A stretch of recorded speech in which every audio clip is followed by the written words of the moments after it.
E nós estamos finalizando hoje a nossa série Deus Não Quer o Seu Isaac. Eu estava até pensando, teve gente, acho que ficou em casa, que até tem vindo o mês todo e disse, Deus não quer, né?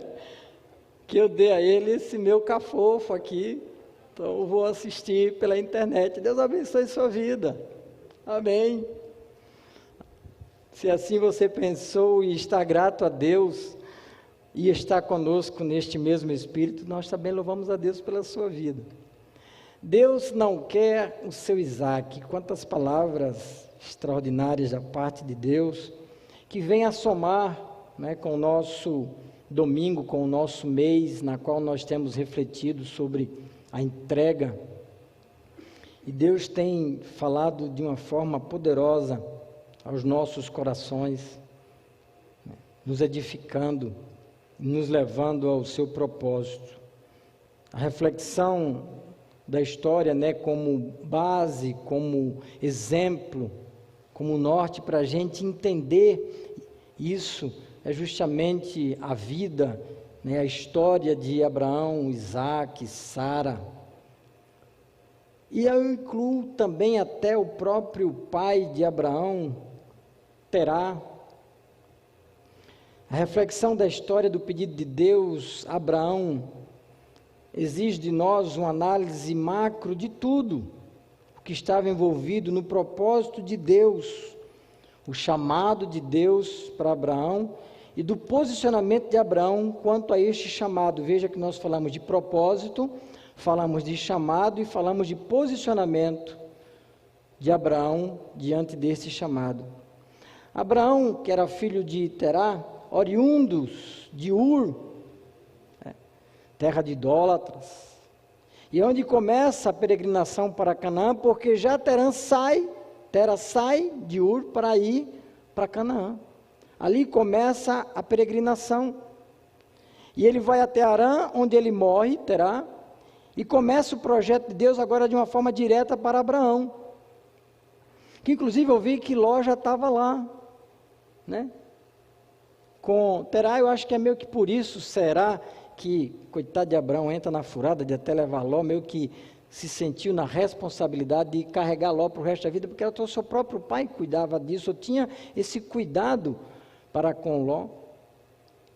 Então a gente, quando olha as histórias da Bíblia, a gente não pode olhar de uma forma isolada ou pontual, mas a gente precisa entender o que Deus está querendo dizer para nós, porque este livro é a base da nossa fé e serve para a nossa edificação e para mostrar de forma ampla, plena, objetiva o propósito de Deus para a nossa vida, para a gente não ficar no escuro.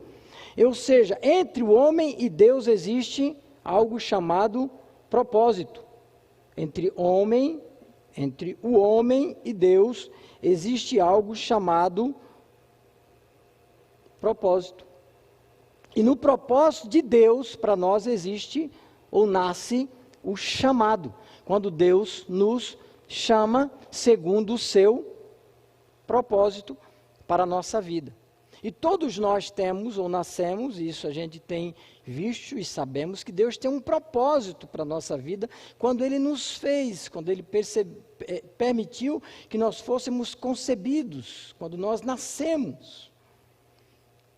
E quando a gente passa a ter o domínio das nossas faculdades mentais, ou seja, quando a gente passa a tomar decisões próprias, ou podemos tomar decisões com relação à nossa vida, aí é quando Deus se apresenta para nós nos chamando, porque Ele vai ao encontro do propósito dEle para a nossa vida. Ele diz aí, filhinho, filhinha, eu tenho um propósito para você, você quer se unir ao meu propósito e viver uma vida de propósito?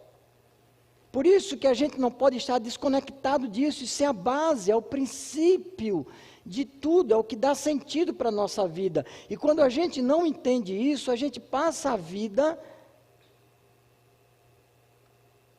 patinando, sem perspectiva, com vazios, buscando coisas para nos preencher, para dar sentido, atrás de uma alegria às vezes momentânea,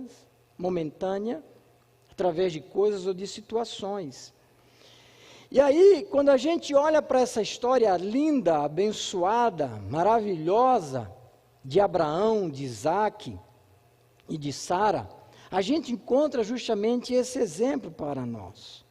Em Gênesis capítulo 2, versículo 2 ao versículo 3, nós encontramos ali o chamado de Deus para Abraão. Ele diz: sai da tua terra, da tua parentela e da casa de teu pai, e vai para a terra que te mostrarei. De ti farei uma grande nação, e te abençoarei, e te engrandecerei o nome. Sê tu uma bênção. Abençoarei os que te abençoarem, e amaldiçoarei os que te amaldiçoarem, e em ti serão benditas todas as famílias da terra.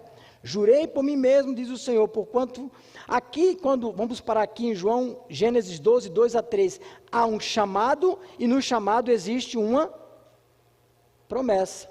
Ele diz: faça isso, siga esta minha orientação, e eu vou fazer isso, isso, isso. Então reside uma promessa de Deus para Abraão. E aí se passam 25 anos. Aí começa a caminhada de Abraão com Deus, dentro do seu chamado e dentro da promessa. E quando a gente chega no texto base do Deus não quer o seu Isaque, a gente encontra o renovo, a confirmação da promessa de Deus, com mais ênfase, porque etapas foram vencidas na vida de Abraão, que o levam a essa intimidade, a esse relacionamento com Deus, que faz com que Deus, lá em Gênesis capítulo 22, versículo 17 e 18, depois da prova de Isaque, Deus dizer para ele: jurei por mim mesmo, diz o Senhor, porquanto fizeste isso e não me negaste o teu único filho, que deveras te abençoarei e certamente multiplicarei a tua descendência como as estrelas dos céus e como a areia do mar, como areia na praia do mar. A tua descendência possuirá a cidade dos seus inimigos. Nela serão benditas todas as nações da terra, porquanto obedecestes a minha voz. Ou seja, há uma trilha, há um caminho entre o chamado e o cumprimento da promessa. O que Deus quer de nós? Se Deus não quer Isaque, o que Deus quer de nós? O que pode agradar o coração de Deus? Porque quando a gente vai lá para Gênesis, já no começo, e a gente encontra ali os filhos de Adão, Caim e Abel, os dois oferecem também sacrifícios. Deus podia receber o sacrifício de Caim? Até podia. Era o tipo de sacrifício. O que faz a diferença ali? O coração. E Deus olhando para o coração, aí ali está a diferença do que Deus aceita e do que Deus não aceita. Ou seja, desde o começo, Deus está olhando para o coração. O que Deus pede ao homem? Explicitamente: filho meu, dá-me o teu coração. Isso, quando a gente coloca em palavras, ou a gente olha assim pelas nossas concepções religiosas, e a gente até professa: eu entrego o meu coração a Deus, eu entrego a minha vida a Deus. Amém? Que bom que nós já estamos profetizando e entregando uma palavra como esta, e há poder na palavra. Porém, isso é muito mais prática do que palavras.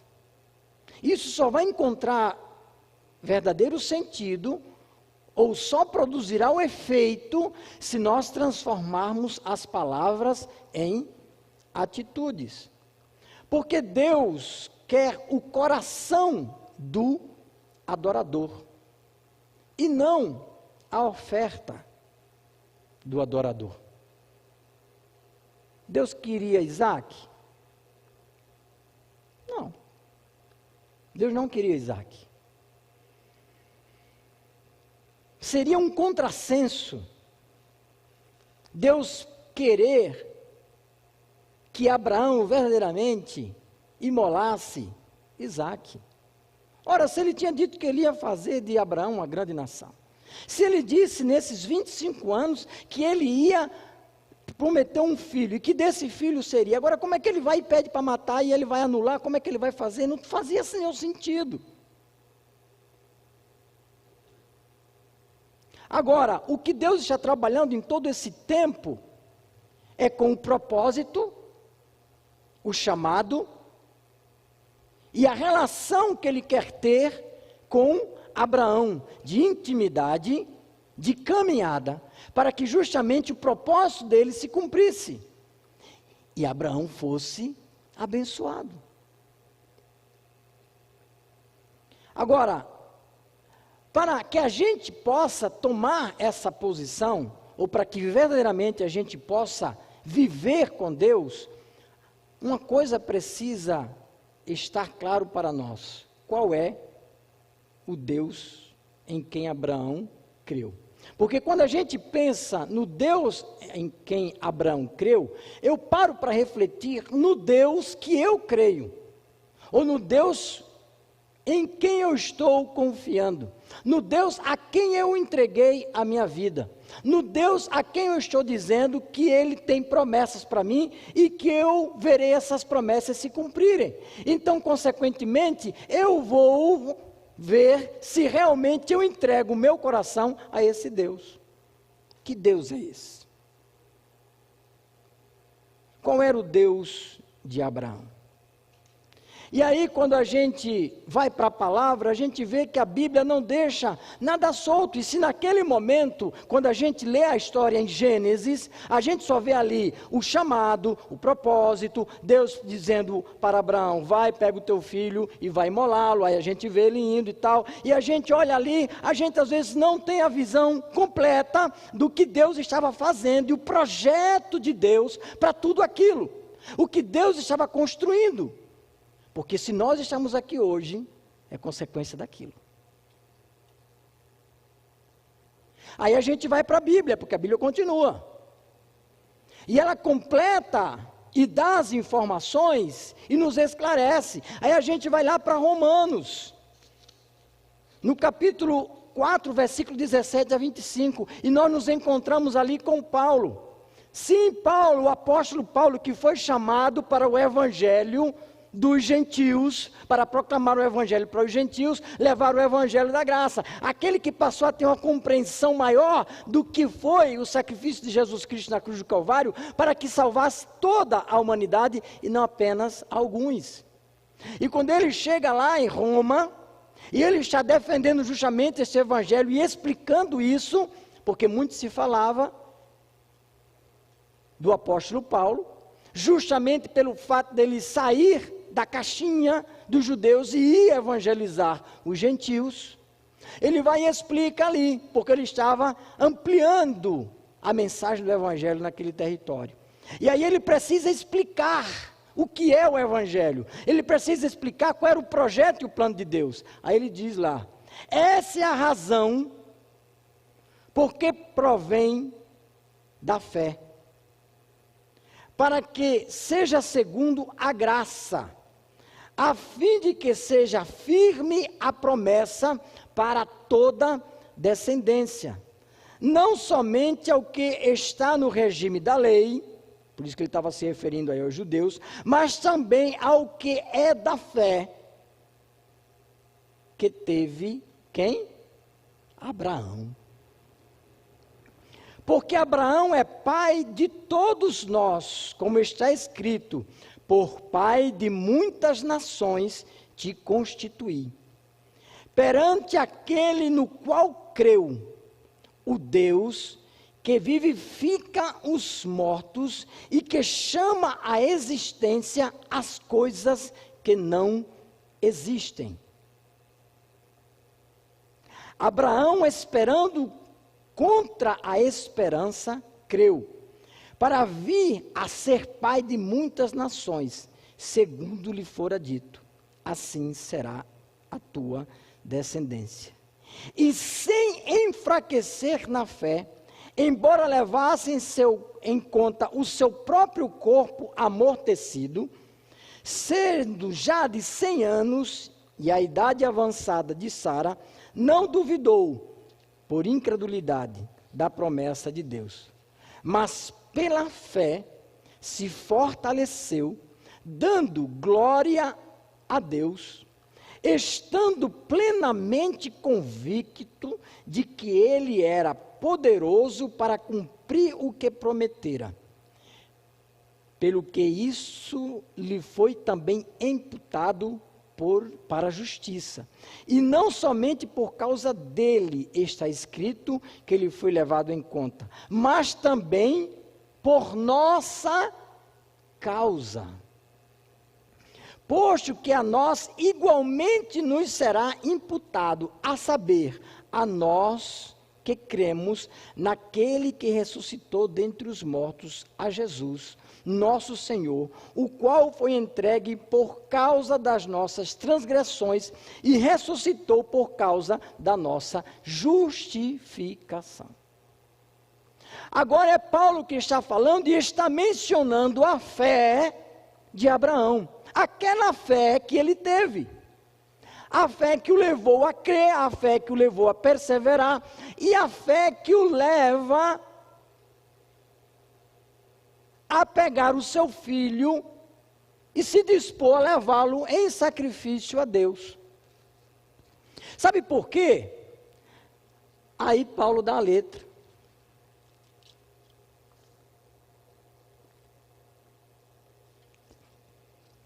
Deus está trabalhando na vida de Abraão. Deus está trabalhando na nossa vida. Amém? Abraão tinha 100 anos, Sara tinha 90. Como é que era o estado deles? Paulo diz, com seu corpo amortecido. Ele estava morto. Ele se sentia morto. Era impossível para ele ter um filho. Se Deus lhe dá um filho, no que é que ele acredita? Que Deus dá a vida. Que ele ressuscita mortos. Veja que quando o apóstolo Paulo vai explicar a nossa fé e mostrar a fé de Abraão, ele diz que é uma fé no Deus que vivifica os mortos.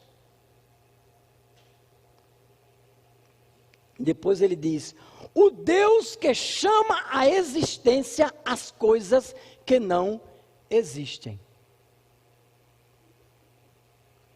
Por isso que, quando a gente olha a atitude de Abraão, a gente para e vê a plena convicção que ele tinha de que ele não ia ver o seu filho morto. E que se ele passasse o cutelo, Deus ia lhe dar vida. Porque qual é o Deus dele? O Deus que vivifica os mortos. O Deus que traz à existência aquilo. Ou seja, ele tinha plena consciência, intimidade, confiança em Deus. A experiência de vida para o cumprimento do chamado de Deus na caminhada com Abraão, que ele concede um filho com 100 anos e a sua esposa com 90, sem possibilidade de concepção, é que baliza. E isso é uma construção que Deus vai fazendo na história. Nós é que somos imediatistas.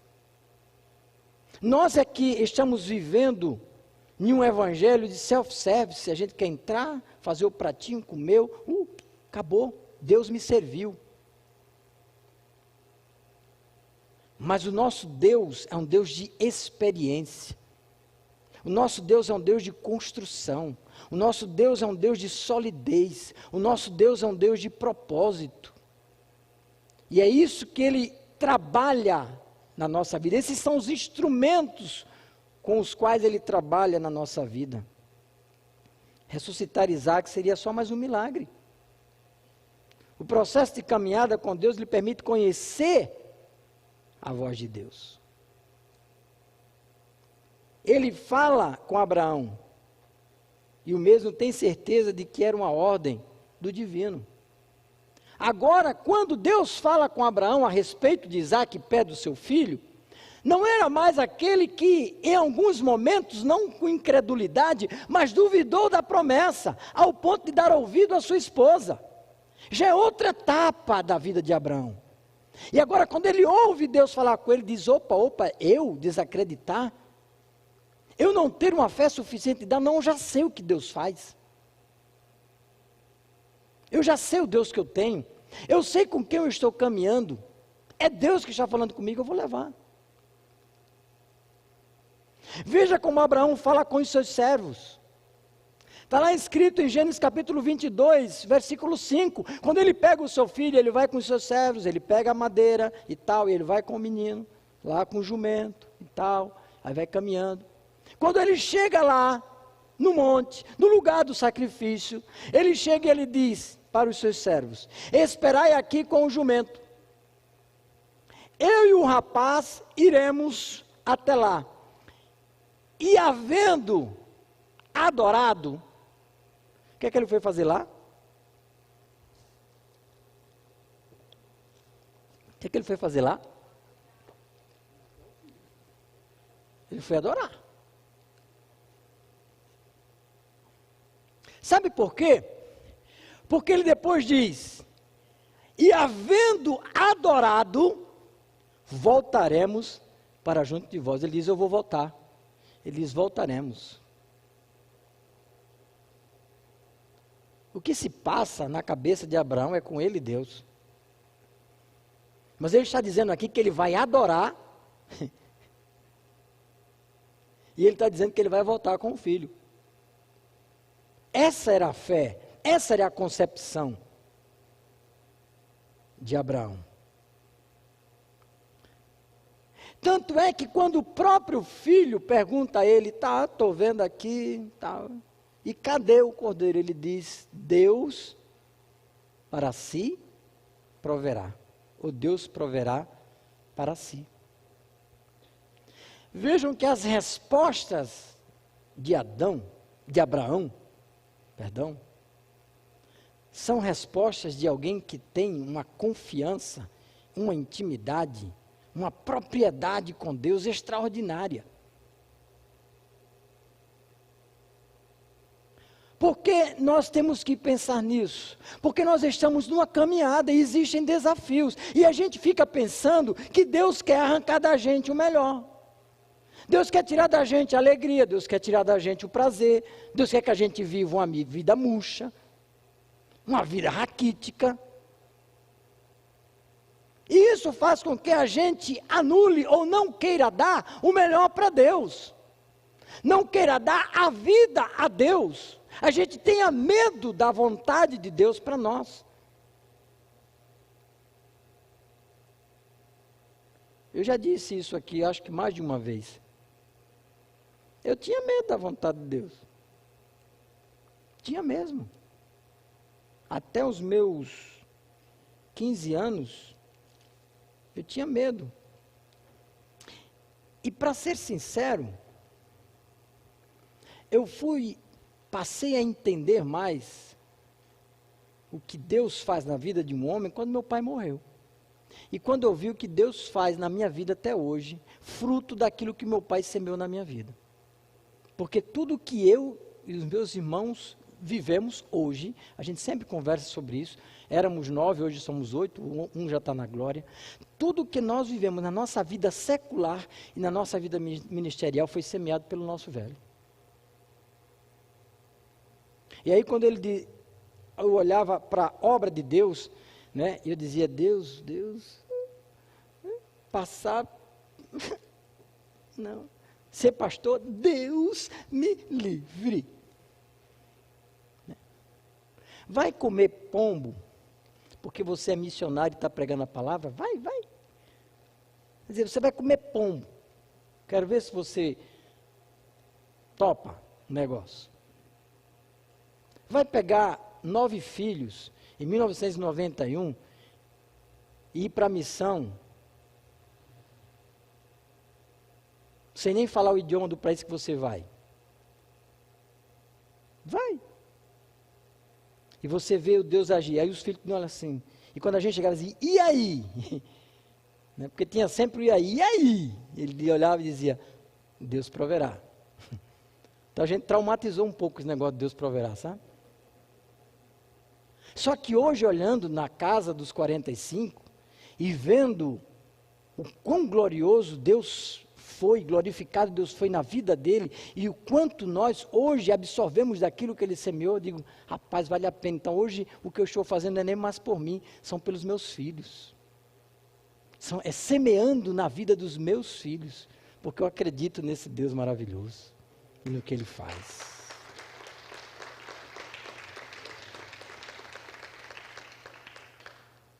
Então, o que Deus quer é o meu coração. Isso já foi explicado no mês de julho. Dá-me, filho meu, o teu coração, e os teus olhos se agradem dos meus caminhos. É o que está escrito em Provérbios. E os teus olhos se agradem dos meus caminhos. Você se agrada dos caminhos ou da proposta de Deus? Eis a questão. Porque eu não tenho como dar o coração ou entregar a minha vida, porque quando a gente fala nesse negócio de dar o coração, porque no coração que estão os centros das emoções, é o coração que bombeia sangue. Quando isso para, né, fica só um quadro vegetativo. Então a Bíblia exemplifica dizendo, se dar o coração é dar a vida, é se entregar por inteiro. Como é que eu vou conseguir fazer isso se os meus olhos não se agradam da proposta de Deus para mim? Você se agrada da proposta de Deus para você? Você conhece o propósito de Deus para você? Você busca os propósitos de Deus para a sua vida? Isso te agrada? Porque quando nós não convertemos o nosso coração, consequentemente nós não temos como olhar para isso com o olhar que precisa ter, com a concepção certa das coisas, da grandiosidade do poder de Deus, da transformação que Deus vai fazer na minha vida e aonde eu passar. Então fica difícil de fazer outra coisa. A expectativa de Deus sobre nós não é uma oferta material. Quanto do nosso coração está comprometido com Ele e com o seu propósito para a nossa vida? Quanto da nossa vida está no altar do Senhor? Veja aqui em Romanos capítulo 12, versículo 1 a 3, o apóstolo Paulo nos ensina a apresentar o nosso corpo como sacrifício vivo. Deus não quer a nossa morte. Deus não quer um sacrifício morto. Deus quer que nós apresentemos nossa vida, e Ele quer a nossa vida para destruí-la? Para desestruturá-la? Para bagunçar a nossa vida? Não, Ele quer dar real sentido a ela. Ele quer nos fazer viver a verdade do que oramos quando nós dizemos, lá no Pai Nosso, venha a nós o teu reino. Aí a gente começa a juntar as coisas. Eu não posso dizer, venha a nós o teu reino, se eu não entrego o meu corpo ou a minha vida como um sacrifício vivo, pleno.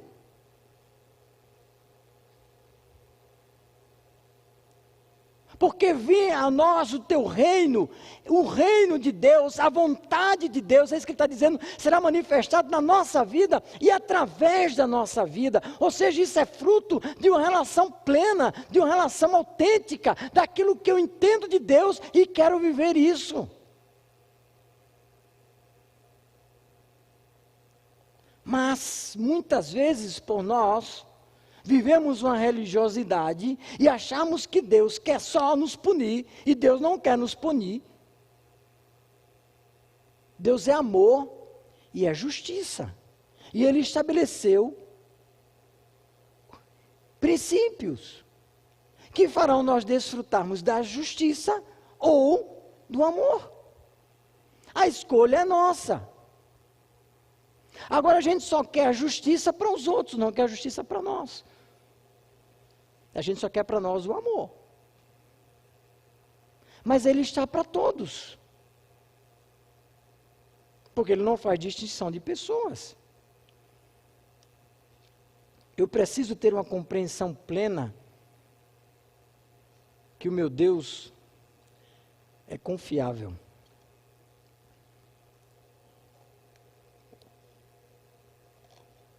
Confiar plenamente em Deus. Para que a gente possa ter confiança, a gente precisa ter experiência. Por isso Deus me leva por um caminho de experiência.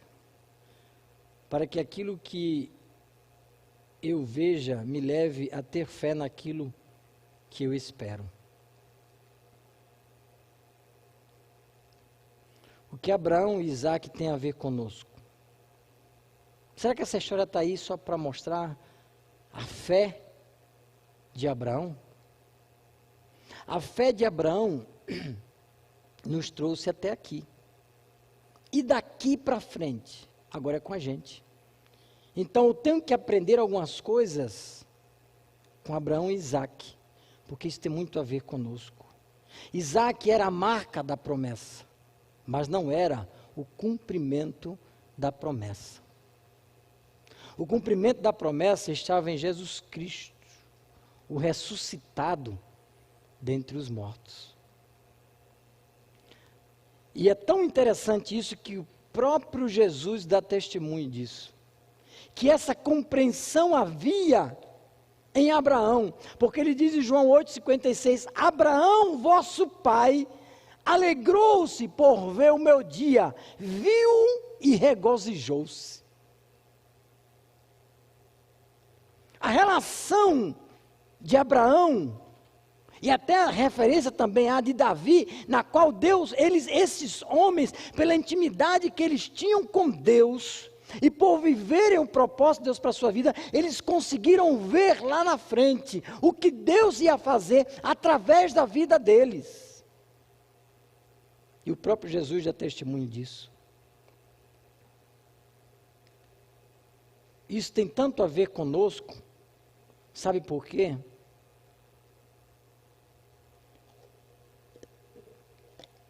Porque eu e você, nós vamos ressuscitar. Ele creu no Deus que ressuscita mortos. Eu e você, nós vamos ressuscitar. Não vai passar um cutelo no seu pescoço não, tá? Entenda o que a palavra está dizendo. Entenda o propósito de Deus através de Abraão, através de Isaac, através de Jesus Cristo, na qual Ele consolida a promessa, Ele desce, é ressuscitado, e daí em diante, todos nós ressuscitaremos.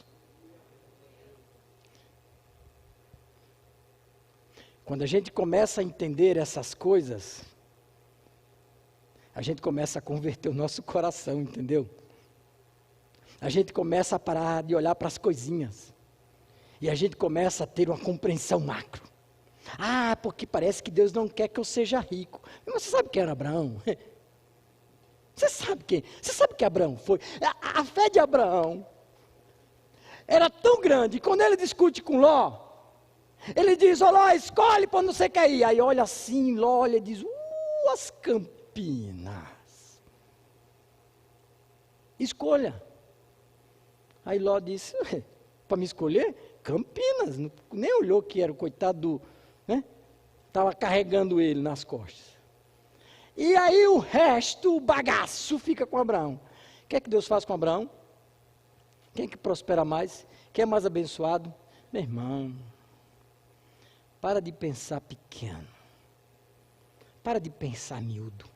Entende o Deus a quem você está entregando o seu coração e a sua vida.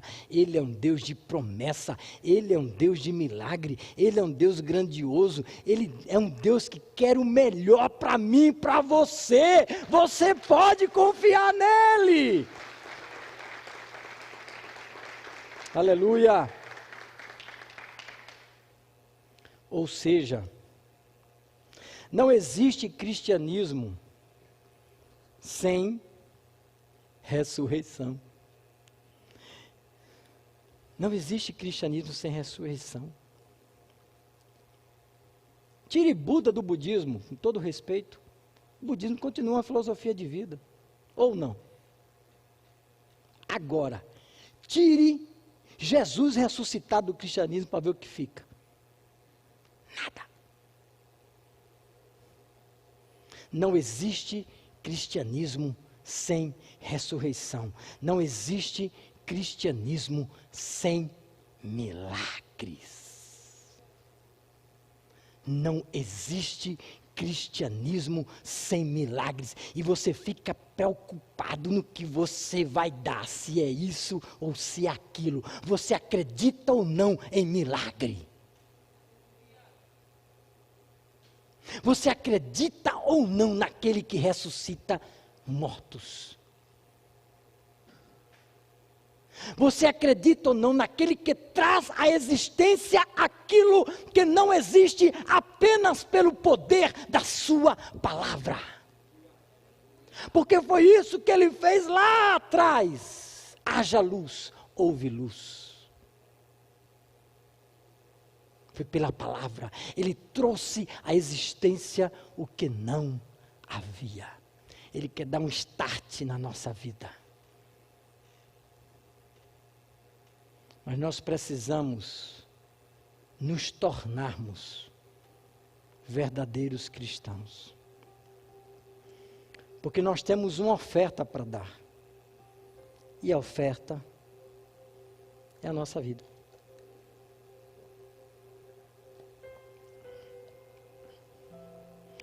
Como é que é essa oferta? Não é qualquer uma.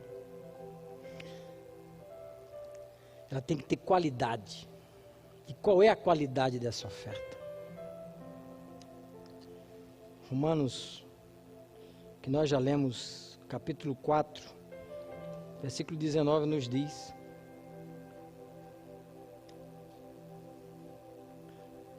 e sem enfraquecer na fé. Ele está falando da fé de Abraão. A fé que faz Abraão fazer essas loucuras aos nossos olhos. A nossa fé tem que ser uma fé forte.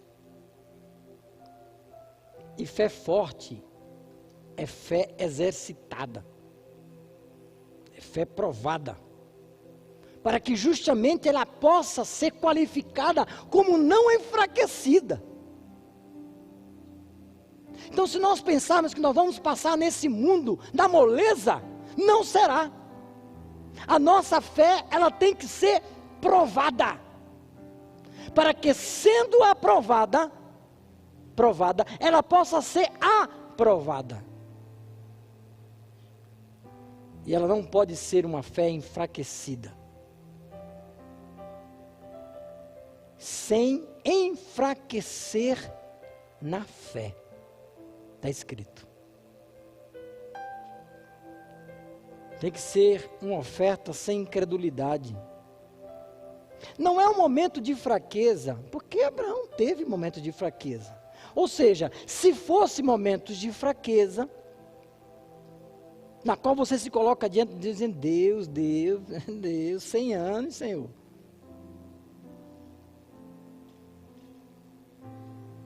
Mas é sem incredulidade. Incredulidade é apostatar. Incredulidade é chegar para Deus e dizer: você não pode.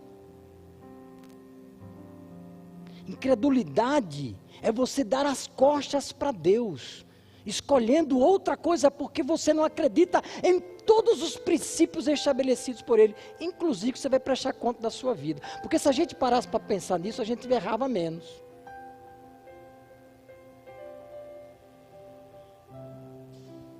Romanos 4, versículo 20. Não duvidando por incredulidade. Está escrito. Então tem que ser uma oferta sem incredulidade. Uma oferta que glorifica a Deus.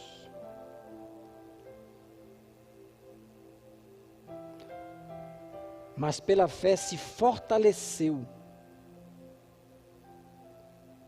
Pela fé, ele se fortaleceu. Por quê? Por que ele se fortaleceu? Porque ele olhou para a promessa de Deus. E olhando para a promessa deste Deus glorioso, ele encontra razão para o glorificar.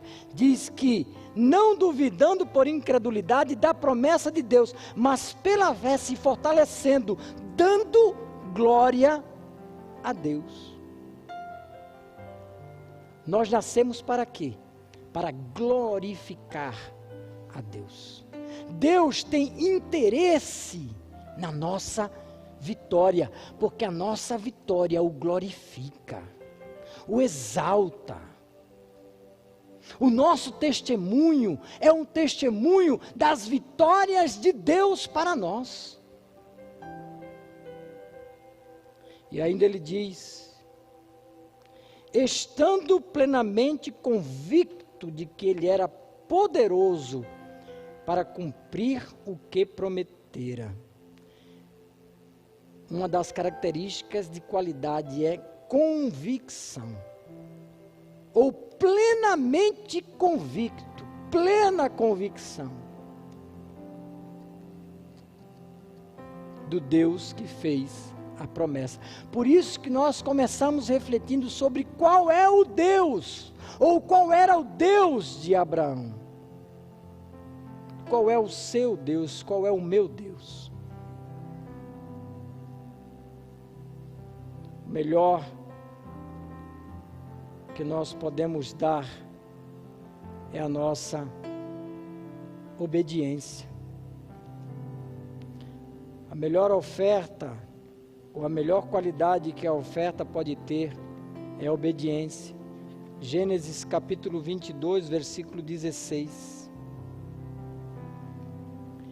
E disse: jurei por mim mesmo, diz o Senhor, porquanto fizestes isto e não me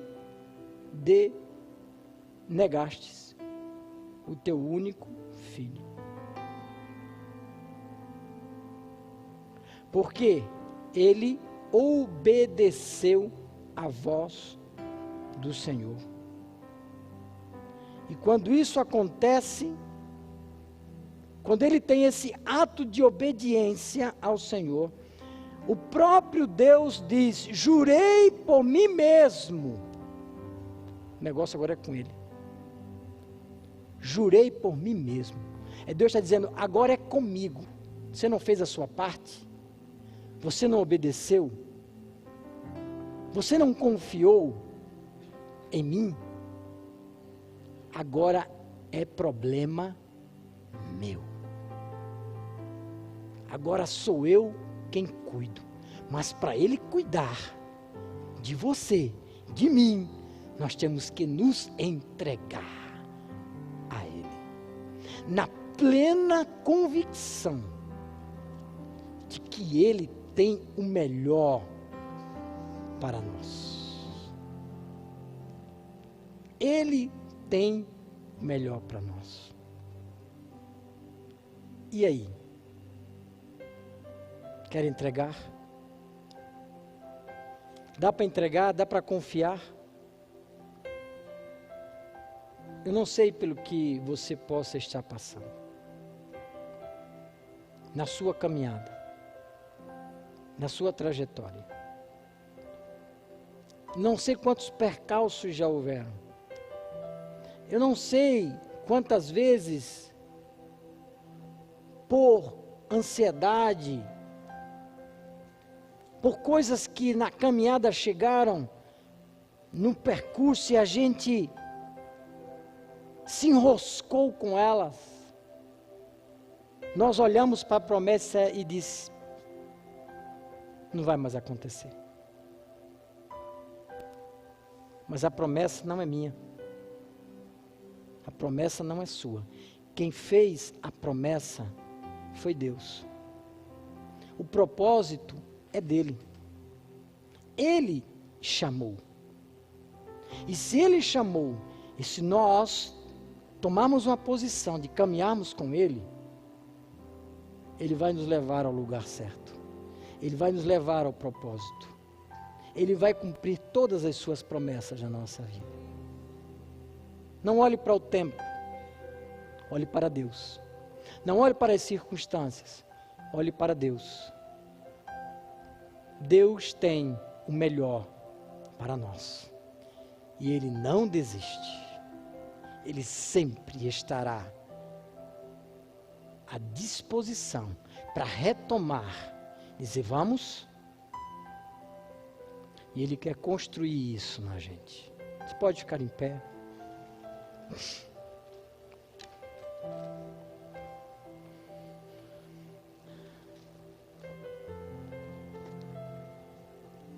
Chegamos ao fim dessa série.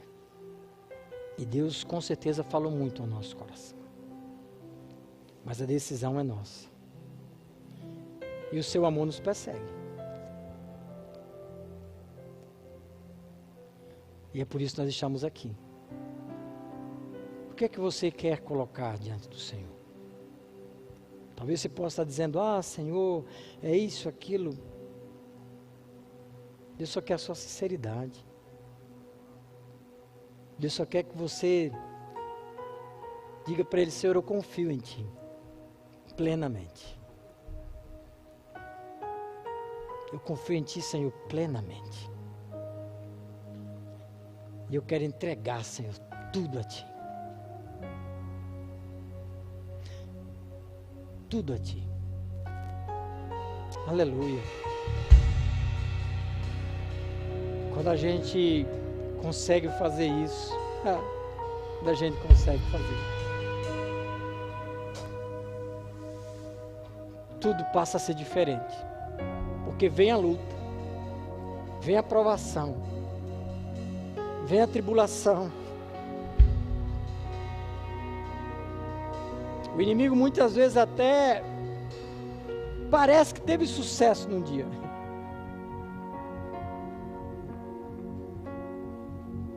Mas tem um negócio que quando você dobra os joelhos, quando você fala com Deus, Ele diz, está comigo, filho. Está comigo. Você está comigo. Por difícil que seja o dia, por difícil que seja a luta, por mais longe que você possa ver o caminho que você vai ter que trilhar, mas tem um negócio que vem na gente, que nos impulsiona, que nos levanta, e quando a gente menos espera, a gente está andando, a gente está caminhando, aí Deus chega para a gente lá na frente e diz, agora olha para trás. Onde era que você estava mesmo? Aonde era que você estava? No que era que você estava duvidando?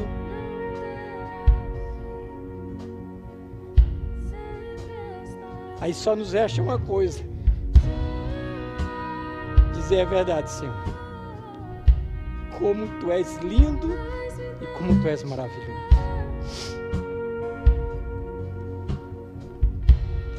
Entrega tudo ao Senhor. Entregue tudo ao Senhor. Os sonhos, isso que queima no seu coração,